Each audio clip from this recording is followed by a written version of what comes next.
Is it fact or is it fiction? Hello, Earth Transport Operator. That's the greeting I got when I pulled up to this Georgia Tech campus. Is it fact or is it fiction? I pull up to this science building on the Georgia Tech campus, and standing there in front of the building is a 6'5" tall individual. Has a large upper torso, very wide, and a very thin bottom half of his body. His waist and legs are very thin. He's wearing this beige color tight spandex shirt that looked like it was too small, actually.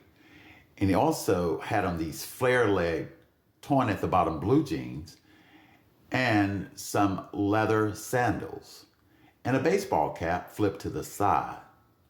In his eyes, they looked like crystals, believe it or not. I don't know if I'm doing a great description, but his eyes were like glowing or something. I couldn't figure it out.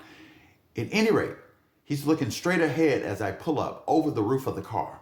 Are you Earth Transport Operator? And I had to kind of bend and look towards the window and just say, I'm Mike with Uber. Are you Ralph? Ralph 547, me. I'm like, okay, get in, Ralph. And Ralph was struggling, trying to figure out how to pull a handle on a car door. So I reached back to the rear section and I unlocked the door and opened it for Ralph for him to get in. And then I closed it back because I'm not sure Ralph was familiar with these type items. At any rate, we start driving, and about 2 minutes into the ride, Ralph, I think that's his name, at any rate, Earth Transport Operator, take me to Starbucks? I say, I have a pre-planned destination for you, Ralph. Earth Transport Operator, take me to Starbucks? I said, I have a destination. Starbucks. Earth Transport Operator. Starbucks. Earth Transport Operator. Okay, Ralph. Okay, no problem. I'll take you to Starbucks.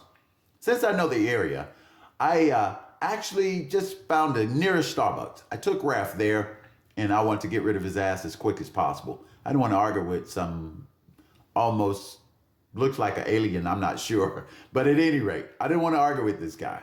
I took him to Starbucks. We arrived at Starbucks.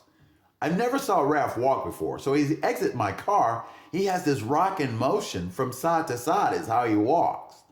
And there was a lot of kids around this Starbucks at the tables and just standing around talking like college kids would do. And they were snickering, I could hear them.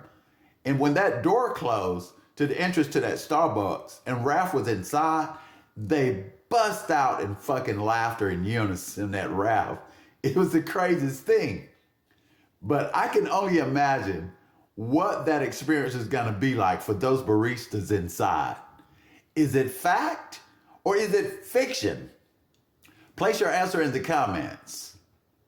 And to read more rideshare stories, all true of course, go to mact.com and get your copy of Hey Brother, Can You Share a Ride? The Rideshare Diary. Or you can download the audiobook on Spotify. Please like, share, subscribe, follow, and repost. The answer to last week's story, Slave No More, unfortunately, that was a true story. I give a second to read here what I found. Sad, but true. Tune in next week for the Body Clinic. Is it fact or is it fiction?